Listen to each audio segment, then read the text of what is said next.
Algunos dicen que vivimos mirándonos el cuco, porque solo vemos lo que a nosotras nos pasa.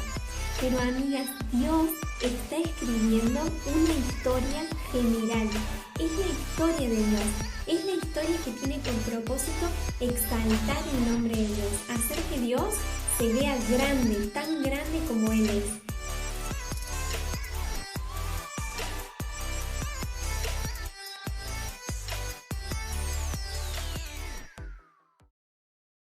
Hola amigas, ¿cómo están? Espero se encuentren muy bien. Estoy muy contenta de poder estar compartiendo.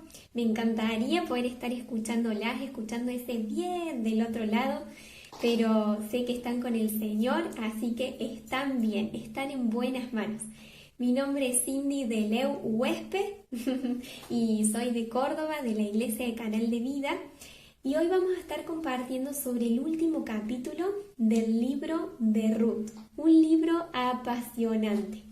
Yo personalmente les recomiendo que si no lo leyeron completo todavía, no coman antes de leerlo, porque es un libro que a mí me hizo pasar por todas las emociones, momentos de decir, ¡ay no!, de tristeza, de no esperanza, otros momentos de demasiada alegría, así que he tenido las emociones por todos lados mientras lo leía. Y pensaba qué nombre ponerle a este pequeño flash, a este pequeño resumen. En mi Biblia, el título que se le da es Boaz se casa con Ruth. Pero si leemos ese título es como que ya sabemos lo que va a pasar en la historia y podemos tener la tentación de no leer todo el capítulo. Así que pensé en dos títulos y no me decidí por ninguno, así que les voy a compartir los dos. Y uno es Dios escribe el último capítulo. Y ya lo vamos a estar viendo un poquito más. Y el segundo título es Una historia dentro de la historia general de Dios. Me encanta cómo termina el capítulo 3, en el versículo 18. Le dice esto a Ruth, la suegra de Ruth. Miren qué palabras sabias. Le dice, ten paciencia, hija mía, hasta que sepamos lo que pasa. A mí como mujer me cuesta muchísimo tener paciencia. Y cuando estoy en situaciones en donde quiero tener una respuesta o quiero tener una señal de Dios para saber cuál es la decisión, tener paciencia es algo en lo que siempre salgo desaprobada delante de Dios. Y ahí Noemí le dice, ten paciencia, hija mía, hasta que sepamos lo que pasa. Y quiero decirte, amiga, de que Dios es el que escribe el último capítulo.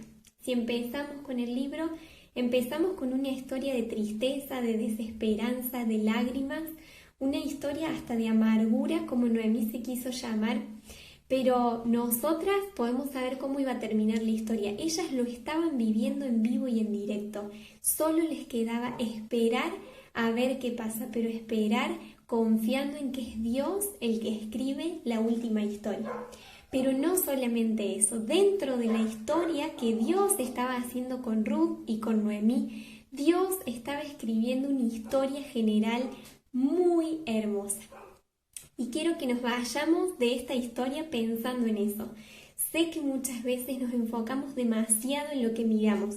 Algunos dicen que vivimos mirándonos el pupo, porque solo vemos lo que a nosotras nos pasa. Pero amigas, Dios está escribiendo una historia general. Es la historia de Dios. Es la historia que tiene por propósito exaltar el nombre de Dios, hacer que Dios se vea grande, tan grande como Él es. Es el propósito que tiene Dios de que Él sea glorificado. Y tu historia, tus tristezas, tus lágrimas, tus desesperanzas y también tus alegrías forman parte de la historia general de Dios, de hacer que este Dios se vea verdaderamente grande. Tu historia forma parte de una historia mucho más grande que Dios está escribiendo, donde su nombre es el que va a ser glorificado y el que es glorificado. Pensaba, bueno, en el medio hay todo un negocio, toda una transacción, se entrega una sandalia, se firma un contrato que si había tierras había esposa y si no había esposa no había tierras, pero todo eso tiene que ver con cosas del Antiguo Testamento, con leyes puntuales que Dios había dado para no desamparar a las familias. Y no me quiero detener ahí para usar estos minutitos en dejarte un mensajito más. La historia de Ruth empieza sin algo positivo. No había un esfuerzo humano que fuera válido para poder salir de la situación en la que Ruth estaba. Algunos piensan que Ruth había sido estéril porque después de 10 años casada no había podido tener hijos. Así que ese también podría ser un punto más por el que no había esperanza. Y esto me hace acordar mucho a la condición de toda la humanidad, a tu condición y a la mía. Nadie tiene esperanza lejos de Dios. Nuestras vidas están destinadas, mientras respiramos, a vidas sin propósitos y cuando muramos a una vida separada de Dios para siempre. Hasta que Dios interviene en la historia, Dios levanta a un hombre, a vos, Dios levanta un redentor y podemos ver como otro redentor cuando Ruth tiene un hijo, que ese también es un milagro de Dios, iba a ser el niño que iba a salvar el nombre de la familia. Todas esas son intervenciones de Dios, porque el último capítulo siempre lo escribe Dios. Y Dios también intervino en la humanidad. Él mismo vino a través de Cristo, para que cuando nuestra fe fuera puesta en Él, nuestros pecados pudieran ser perdonados. Y hoy podemos decir que nosotras también podemos tener una vida con propósito. ¿Cuál es nuestro propósito?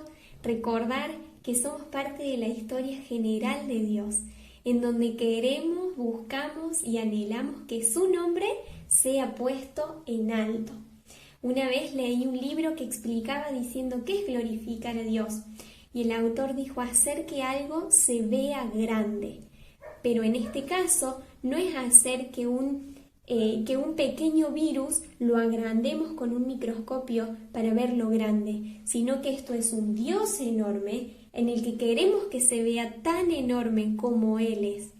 Si tu fe ya fue puesta en Cristo, hoy tu propósito es hacer que Dios se vea tan enorme como es.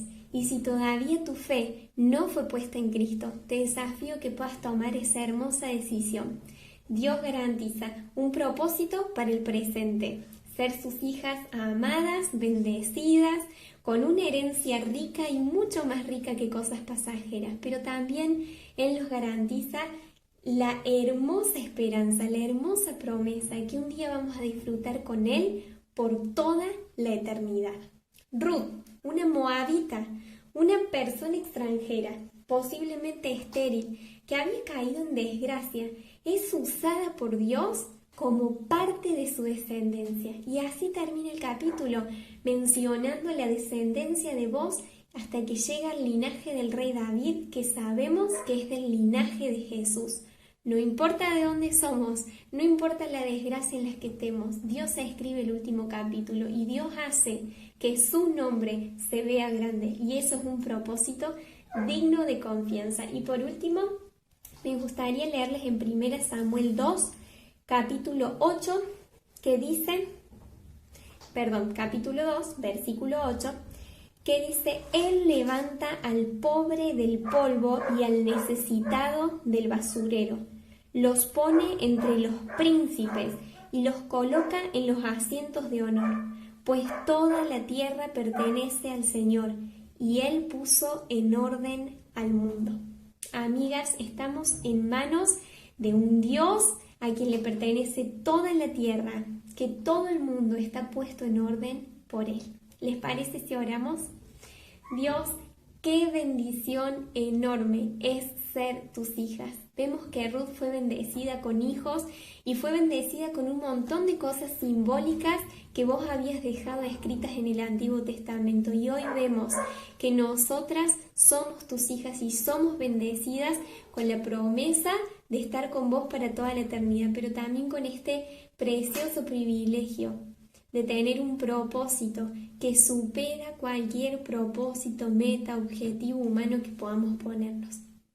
Te amamos, Dios, y enséñanos a confiar, por favor, enséñanos a confiar de que nuestra historia forma parte de una historia más grande y de que vos sos el que escribe el último capítulo. En el nombre de Jesús, amén.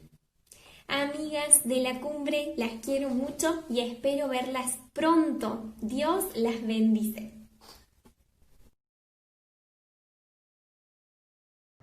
Buenas tardes, hermanas. Vamos a hacer una poesía, leer una poesía. Ruth la Moabita. En la región de Moab vivió Ruth la Moabita. No conocía a Jehová, ni la fe israelita. Por hambre a Moab llegó, de Israel una familia, y uno de ellos se casó con Ruth, joven que auxilia. Mas los hombres se murieron, y viudas quedaron 3. Y entonces decidieron separarse de una vez. A su suegra Noemí, conmovida, dijo Ruth: que me aparte yo de ti, no quiero me ruegues tú. A donde quiera que fueres, yo he de seguirte en pos. Viviré donde tú vivieres, y tu Dios será mi Dios. Nuera y suegra, pues, llegaron a la tierra de Israel, y dichosas se encontraron con un hombre rico y fiel.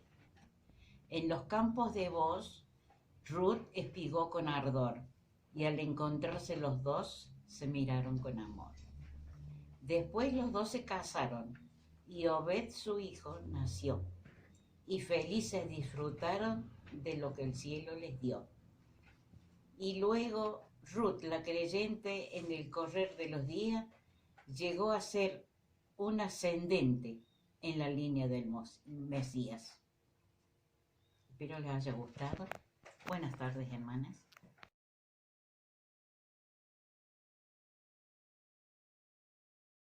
Buenas tardes, como saben estamos hablando del libro de Ruth. Como Ruth se casó, yo también me casé.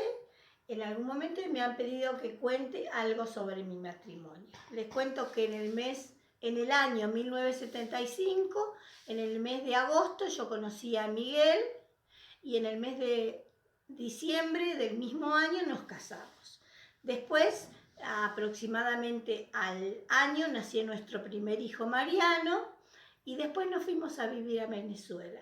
Viviendo en Venezuela, después de un año y pico, quedo embarazada de mi hija Natalia, que es la segunda, y a los 8 meses, más o menos aproximadamente, un poquito menos, yo me vuelvo a Argentina porque decimos que Venezuela es complicada ahora, hace 40 años era lo mismo. Para ir a tener un niño te tenías que llevar todo y hasta las sábanas. Así que decidimos con Miguel que yo viniera a tenerla a Argentina. Después de eso, que ella nació, nos volvemos a Venezuela y seguimos con nuestra vida. Después vuelvo a quedar embarazada, pero ya después nos venimos definitivo desde Venezuela y nuestro tercer hijo, Esteban, también nació, pero ya en Monte Grande porque Miguel trabajaba en Ezeiza. Y bueno, y después les sigo contando que tengo 6 hijos, así que no les voy a seguir contando cuál era todo el proceso. Lo único que sé es que estamos felizmente casados hace 45 años y si Dios quiere por muchos más. Muchas gracias.